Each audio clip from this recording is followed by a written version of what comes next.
लगभग 8 महीने पहले मनपा के अचौले प्रभाग अंतर्गत 41 इमारतें तोड़ी गई थी। ये 41 इमारतें हाईकोर्ट के आदेश का हवाला देकर तोड़ी गई थी, जिसमें हजारों परिवार बेघर हो गए थे। और उसके बाद अचानक अलकापुरी में भी एक इमारत अति धोखादायक थी, वो टूट गई थी, जिसमें भी कई लोग बेघर हुए। फिर हाल ही में 26 अगस्त देर रात को विरारपुर नारंगी स्थित एक इमारत अचानक ढह गई थी, जिसमें 17 लोगों की मौत हुई, कई घायल हो गए तथा कई लोग उसमें बेघर भी हो गए। और वहीं 2-3 दिन पहले नालासोपारापुर रहमत नगर में 3 इमारतों को अति धोखादायक साबित करते हुए कई लोगों को बेघर कर दिया गया और फिर मनपा प्रशासन के द्वारा उन तमाम इमारतों पर तोड़क कार्रवाई शुरू की गई। मतलब ये जो तमाम जो परिस्थितियां थी, उन परिस्थितियों के आधार पर हम कह सकते हैं कि हजारों परिवार अब तक अवैध इमारतों में जो रहते थे वो बेघर हो चुके हैं। वही मनपा प्रशासन के द्वारा 141 अति धोखादायक इमारतों की एक लिस्ट जारी की गई है और उम्मीद की जा रही है कि आने वाले कुछ ही समय में उन 141 इमारतों पर तोड़क कार्रवाई होगी और फिर से हजारों परिवार वसई विरार शहर महानगर पालिका क्षेत्र अंतर्गत बेघर होंगे। और तब मनपा प्रशासन व सरकार के समक्ष एक बड़ी समस्या सामने आएगी और वह समस्या होगी इन तमाम बेघर लोगों के लिए पुनर्वास की समस्या। और पुनर्वास से संबंधित जो समस्या सामने आने वाली है, उस संबंधित में चर्चा करने के लिए आज हमारे समक्ष मौजूद है शिव प्रताप सिंह, जो स्थानीय भारतीय जनता पार्टी के पदाधिकारी हैं और एक जागरूक नागरिक भी हैं। शिव प्रताप सिंह जी, नमस्कार। नमस्कार। वसई विरार शहर महानगर पालिका क्षेत्र की स्थिति बड़ी गंभीर नजर आ रही है। हजारों परिवार अब तक कुछ ही महीनों के अंदर बेघर हो चुके हैं और आने वाली कुछ परिस्थितियां सामने आ रही हैं कि कई हजार अभी और बेघर होंगे।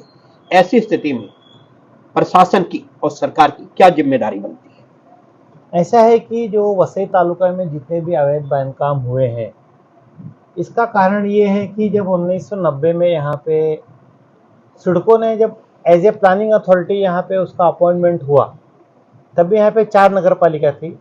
4 नगर पालिका क्षेत्र में उसका अपॉइंटमेंट हुआ कि तुम यहाँ प्लानिंग करो, कहाँ स्कूल बनेगा, कहाँ अस्पताल बनेगा, कहाँ हॉस्पिटल बनेगा, कहाँ एसटीपी बनेगा, कहाँ डंपिंग ग्राउंड बनेगा। और उस समय सिडको ने सारा कुछ सर्वे करने के बाद अपना प्लान बना के यहाँ पे वसई में उसका ऑफिस था, वसई ईस्ट में, वहाँ पे उन्होंने ये कर दिया कि भाई अब यहाँ किसी को कुछ अगर बिल्डिंग की परमिशन लेना है तो आप सिडको ऑफिस से ले सकते हो। ओके, ठीक है। सिडको का प्लानिंग जब यहाँ हुआ तभी नहीं मुंबई में भी हुआ, लेकिन यहाँ से प्लानिंग हुआ, आरक्षण डाल दिया गया जमीन के ऊपर, लेकिन जो जमीन मालिक था उसको ही नहीं पता था कि मेरे जमीन के ऊपर आरक्षण आ गया है। क्योंकि उसको ऑफिशियली उसके 7/12 के ऊपर ना कोई स्टैंप आया, ना कोई रिमार्क आया।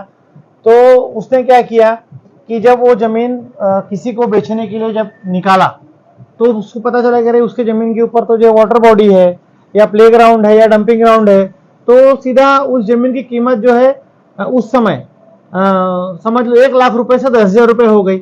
आज से 35 साल पहले। मतलब एकदम से नीचे गिर गई, एकदम से नीचे गिर गई। अब वो प्रशासन कुछ कर नहीं रही है, उसकी जमीन वो बेच नहीं पा रहा है, तो उसने क्या किया, किसी भूमाफिया को पकड़ा और अपनी जमीन जो है जो भी भाव में उसको समझ में आया 10,000, 20,000, 40,000 में बेच दिया। वहां पहले चाली बनी। ये मैं आपको 1990 की बात बता रहा हूँ। ओके, चाली बनी। उस समय के जो अधिकारी थे वो भी 4-5 हजार रुपया पर रूम लेते थे सिडको के, और वो बनवाते थे जो है वो उस समय के जो अवैध रूप से लेते थे और बनवाते थे। उस समय के जो भी नगर सेवक थे वो भी अपना 1,000-2,000 का रूम पीछे लेते थे। फिर धीरे धीरे फिर जो है महानगर पालिका आई 2009 में। 90 से लेकर 9 तक जो है सिडको थी। सिडको के अधिकारी ने पैसा खाया और फिर जो है महानगर पालिका आ गई। जब महानगर पालिका आ गई तो जो चालियां थी उसका पुनर्वसन होके जो है पुनः विकास होके वो लोड बेरिंग में परिवर्तित हो गई। जो चाली थी उसको तोड़ के 2009 से पहले चालियां बनी, हाँ, और 2009 के बाद से उन्हीं चाली को कन्वर्ट करके लोड बेरिंग बनाया गया। अभी आपने देखा होगा रहमत नगर की जो 3 बिल्डिंग खाली हुई, वो 3 बिल्डिंग के बीच में 10 फुट का भी गैप नहीं है। क्यों नहीं है? क्योंकि वहां पहले चाली थी। 2 चाली के बीच में 5 फुट का गैप होता है, वो 5 फुट का गैप आज भी उसके अंदर है, इसीलिए वो एक दूसरे के ऊपर चिपक गई। तो जो चाली टूटी, लोड बेरिंग बनी, नगर सेवक, सभापति, उप महापौर, महापौर, विधायक, सांसद, पालक मंत्री भी बोल दो, मैं तो कहता हूँ मुख्यमंत्री भी बोल दो, सबको जो है केक कटा और सबको बटा। अच्छा, आज भी जो है पिछले 8 महीने में जो केक कट रहा है, अधिकारी चिल्ला के बोल रहे हैं कि हम केक काट रहे हैं और सबको बांट रहे हैं। वहां रीता वैद जो फॉरेस्ट के अधिकारी है, अविनाश सरगर है, एक ये चिल्ला चिल्ला के बोलते हैं आप मेरी कितने भी शिकायत करो, मुझे कुछ नहीं होने वाला, क्योंकि यहाँ से जो मैं 200 रुपया 250 रुपया फुट जो मैं ले रही हूँ ना, मैं मंत्रालय तक देती हूँ। अभी पालक मंत्री जी हमारे जो गणेश नाइक है वो बताए, जवाब दे कि ये इनके जो वन अधिकारी जो है, जो ये जमीन पे यहाँ अवैध बांधकाम करवा रहे हैं, 10,000 फुट का जो इलीगल बनवा रहे हैं, ये क्या इसमें सच्चाई है कि मंत्रालय तक पैसा जा रहा है? आज जा रहा है, पहले भी जा रहा था, आज से 35 साल पहले भी जा रहा था, इसमें कोई दो राय नहीं है, इसलिए बना। नहीं तो क्या सरकार सोई थी? क्या पिछले 35 साल से मुख्यमंत्री नहीं है महाराष्ट्र में, नगर विकास मंत्री नहीं है कि पालक मंत्री नहीं है? सब है।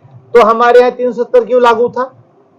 आज भी हमारे 370 लागू है। आज भी हम देख रहे हैं हमारे विधायक जी जो है पत्र लिख रहे हैं महानगर पालिका को और कोई कार्रवाई नहीं हो रही है।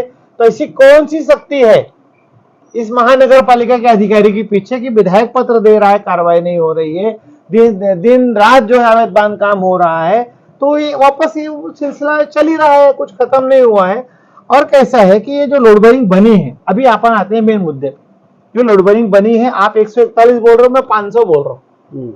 आप 141 धोखादायक बोल रहे हो महानगर पालिका तोड़। ये तो वो आंकड़ा है जो मनपा के द्वारा इस समय प्रस्तुत किया गया। मैं आप बता, सुनो अभी मेरी बात।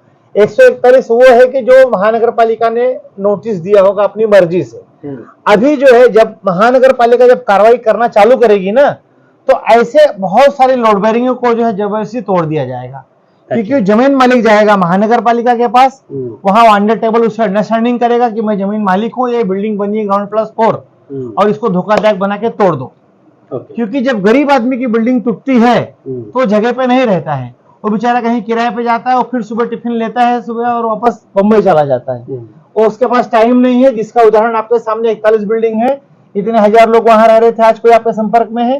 कोई नहीं है। तो जितनी लोड बेरिंग टूटेगी कुछ महानगर पालिका तोड़ेगी और कुछ जमीन मालिक तोड़वाएंगे, मतलब अपने फायदे के लिए। हजारों लोग बेघर भी होंगे और बर्बाद भी होंगे। हाँ, हजारों लोग बेघर होंगे, बर्बाद होंगे। और मेरा रिक्वेस्ट है अपने यहाँ के विधायक को, अपने यहाँ के सांसद को, जब ये लोड बेरिंग बनी तभी यही पालक मंत्री थे गणेश नाइक साहब, तब हम तब थाने जिला में आते थे, और आज भी गणेश नाइक साहब हमारे पालक मंत्री है, आज हम पालघर जिला में हैं। तो हमारी रिक्वेस्ट है पालक मंत्री साहब से भी कि आप मुख्यमंत्री जी से एक मीटिंग करके हमारे वसई तालुका का जो है आप बचाइए। जो भी यहाँ गरीब लोग रह रहे हैं, ये सारे लोग यहाँ रहते हैं, काम करते हैं, सब बंबई में। कोरोना के समय अपने यहाँ पे स्पेशल ट्रेन चलाई गई थी। आज अपने यहाँ पे नाला सुपारा में रहने वाला मंत्रालय से लेके विधान भवन से लेके मानव अधिकार कार्यालय, अस्पताल, सब जगह काम करता है। बीएमसी ऑफिस में लेके हर जगह वसई विरार का आदमी काम करता है। चर्च गेट से आप बैठ जाओ तो सीधा ट्रेन आपको वसई तालुका में आके खाली होती है। वसई के पहले आपको बैठने को सीट नहीं मिलने वाली है।